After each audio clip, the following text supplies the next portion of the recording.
अच्छा, अभी हम पढ़ेंगे अल्लाहुम्मा सल्ली अला मुहम्मदिन कमा तुहिब्बु तर्ज़ा लहू। हम पढ़ेंगे Wilson disease.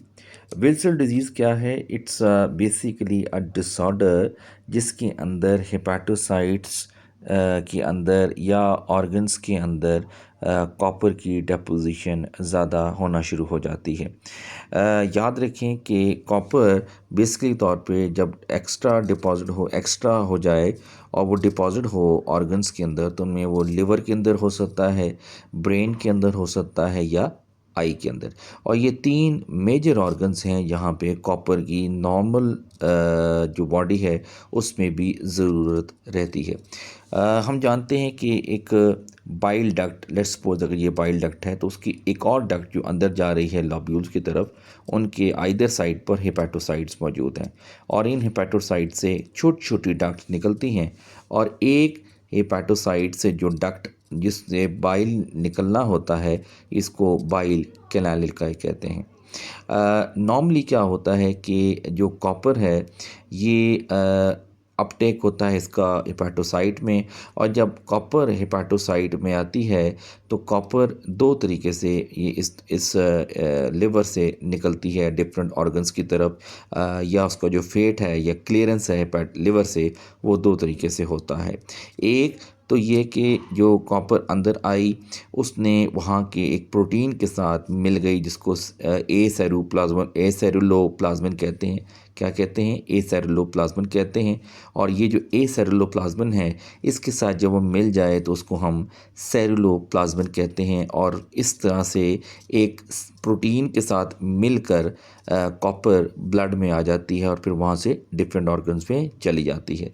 Almost 90% of the copper जो है वो इस प्रोटीन के साथ मिलकर सेरुलोप्लाज्मिन की फॉर्म में सीरम में आ जाती है, और 90 या फिर 95% से ज़्यादा अगर कॉपर मौजूद हो तो उसके लिए फिर एक प्रोटीन है जिसको हम ATP7B प्रोटीन कहते हैं। क्या कहते हैं? ATP7B protein. ये जिस जीन से बनता है उसका नाम भी ATP7B है। ये जीन जो प्रोटीन बनाती है इसका काम क्या है कि जो 5 या 10% कॉपर एक हेपेटोसाइट के अंदर मौजूद है वो इसको बाइल में एक्सक्रीट करवा देती है।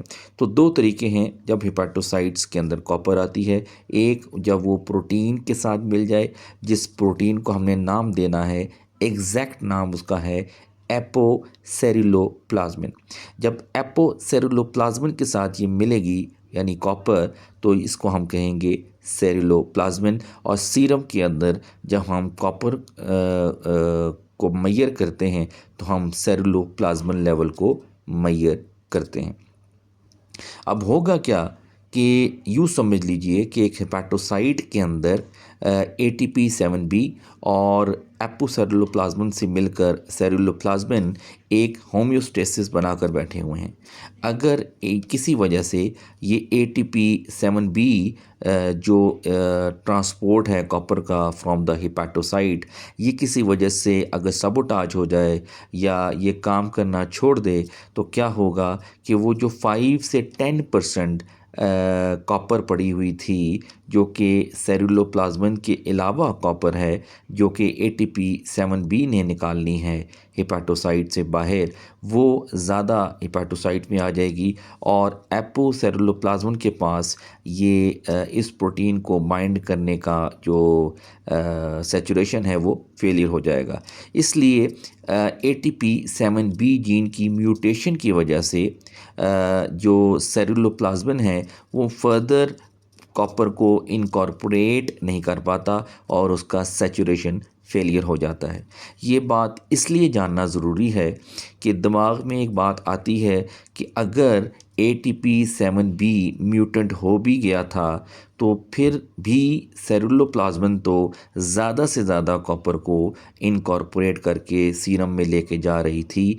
तो फिर क्या वजह है कि ATP7B जीन की म्यूटेशन की वजह से भी कॉपर हेपेटोसाइट्स के अंदर रहता है और हेपेटोसाइट्स को डैमेज करता है, जबकि टेक्निकली अगर देखा जाए तो उसको ऐसा नहीं करना चाहिए था। यानी अगर वो जीन म्यूटेंट हो भी जाती तो ज़्यादा से ज़्यादा ऑलमोस्ट 90 to 95% जो कॉपर है वो तो ऑलरेडी सिक्रीट हो रही है in the form of ceruloplasmin.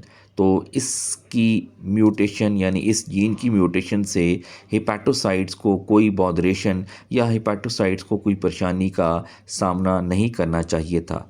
लेकिन असल में इसका जवाब भी यही है कि जब ATP7B जीन म्यूटेंट होता है तो जो इसका 10% फॉर एग्ज़ाम्पल अगर कॉपर है जो इसने एक्सक्रीट कराना है वो उसका लोड भी सेरुलोप्लाज्मिन पे पड़ जाता है, जिसकी वजह से सेरुलोप्लाज्मिन की सेचुरेशन फेलियर हो जाता है। सो टेक्निकली आप इस तरह से याद रखेंगे कि if one system fails the other system fails too. So अगर एक फेल हो गया तो टेक्निकली दूसरा सिस्टम भी फेल हो गया, और इसका नेट रिज़ल्ट क्या होगा कि कॉपर हेपेटोसाइट्स के अंदर डिपॉज़िट होना शुरू हो जाएगा। अब जब कॉपर हेपेटोसाइट्स के अंदर डिपॉज़िट होगा तो वो फ्री रेडिकल्स जनरेट करेगा।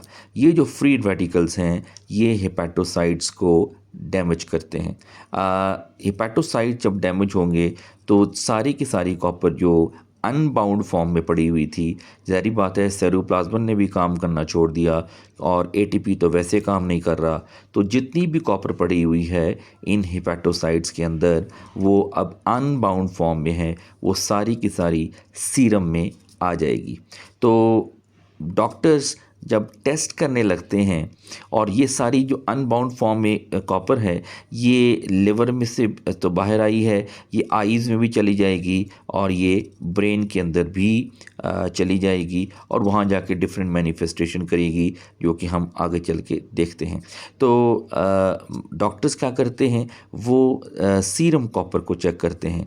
सीरम कॉपर याद रखें ये बाउंड फॉर्म और अनबाउंड फॉर्म दोनों को मिलाकर कहा जाता है। तो टेक्निकली शायद दिमाग में ये बात आती है कि शायद कॉपर जो हम ब्लड में देख रहे हैं नॉर्मली वो सेरुलोप्लाज्मिन है, तो इस डिज़ीज़ के अंदर तो सेरुलोप्लाज्मिन ब्लड के अंदर कम हो रहा है तो फिर सीरम कॉपर कम होना चाहिए, ऐसा नहीं है। टेक्निकली इस डिज़ीज़ के अंदर जब हम सीरम कॉपर की बात करते हैं तो इससे मुराद बाउंड और अनबाउंड दोनों कॉपर हैं जो सीरम कॉपर की अम्ब्रेला टर्म के अंदर एंटरटेन होते हैं। तो सीरम कॉपर का लेवल विल्सन डिज़ीज़ के अंदर बढ़ जाता है, या अगर मैं इसको और आसान कर लूँ तो आप बाउंड और अनबाउंड कॉपर को देखना चाहें तो कौन सी वाली कॉपर है जो बढ़ जाएगी, तो याद रखें कि अनबाउंड कॉपर बढ़ जाएगी, क्योंकि बाउंड कॉपर तो ऑलरेडी मौजूद ही नहीं है, क्योंकि सिस्टम ऑलरेडी फेल हो चुका है जो कॉपर को बाउंड करता था। तो अब अनबाउंड कॉपर जो है वो विल्सन डिज़ीज़ के अंदर ज़्यादा हो जाएगी। अब जब ये ऑर्गन्स में डैमेज होना शुरू हुआ, कॉपर ने क्या करना है, कॉपर भी अल्कोहल की तरह कुछ कुछ काम करती है। एक तो ये बीटा ऑक्सीडेशन नहीं होने देती। हम ये जानते हैं कि बीटा ऑक्सीडेशन से मुराद है कि फ़ैट का माइटोकॉन्ड्रिया में यूज़ होना, ताकि वो फ़ैट आगे चलकर माइटोकॉन्ड्रिया में एसिटाइल को ए में कन्वर्ट हो और कर्व साइकिल में एंटर होकर एनर्जी बना सके। सो कॉपर की वजह से बीटा ऑक्सीडेशन नहीं हो पाती और हेपेटोसाइट्स डैमेज होने की वजह से लाइपोप्रोटीन्स भी नहीं बनते। और तीसरी बात कि लाइपोजेनेसिस स्टार्ट हो जाता है, यानी फ़ैट जो फैटी एसिड ऑक्सीडेशन में कन्वर्ट होनी थी या यूज़ होनी थी, अब मज़ीद और फैट बनना स्टार्ट हो जाती है। तो लाइपोजेनेसिस स्टार्ट हो जाता है और साथ साथ कॉपर की डिपोजिशन से ऑक्सीडेटिव स्ट्रेस भी होता है। अब इन तमाम इफ़ेक्ट्स को अगर बायोप्सी पे क्यूमुलेटिव इफ़ेक्ट में देखा जाए तो हेपेटोसाइट्स में लाइपोजेनेसिस की वजह से फ़ैट जो है वो डिपॉज़िट होती है, जिसको हम स्टीटोसिस कहते हैं, और ऑक्सीडेटिव स्ट्रेस की वजह से जो हेपेटोसाइट्स में डैमेज होता है उसकी वजह से यहाँ पे मेलरी बॉडीज़ बनती हैं, और कुछ हेपेटोसाइट्स अगर रप्चर हो जाएं तो उनसे सारे के सारे कंटेंट्स अगर बाहर आएँ तो इन्फ्लेमेशन भी उसके इर्द इकट्ठा होना शुरू हो जाती है, और इसको हम इन्फ्लेमेशन को हेपेटाइटिस कहते हैं।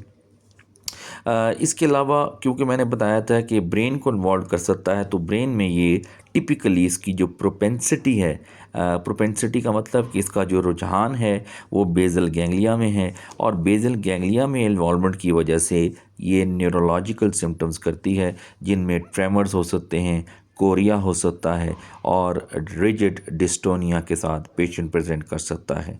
अगर ये आई में डिपॉजिट हो तो ये के एफ रिंग्स, जिनको के एस फ्लैशर रिंग्स कहते हैं, ये आपको नज़र आते हैं, और ये आपको स्लिट एग्जामिनेशन में ही कंफर्म होगा कि पेशेंट की आई के अंदर के एफ रिंग्स बने हुए हैं। पेशेंट ज़्यादातर 6 साल की उम्र से लेकर 40 साल तक की उम्र में रहता है, और ये इसमें रेडिकल्स क्योंकि बन रहे थे तो हीमोलिटिक एनीमिया होने के भी चांसेस होते हैं। लैब डायग्नोसिस में आप सेरुलोप्लाज्मन लेवल कराएंगे। अब आपको यहाँ सुनने के बाद ये ख़ुद ही मास्टर हो जाना चाहिए कि सेरुलोप्लाज्मन लेवल कम हो रहेगा। लिवर के अंदर कॉपर का कंटेंट हम बायोप्सी से चेक करते हैं, और ये सबसे ज़्यादा सेंसिटिव और एक्यूरेट मेथड है डायग्नोस करने का।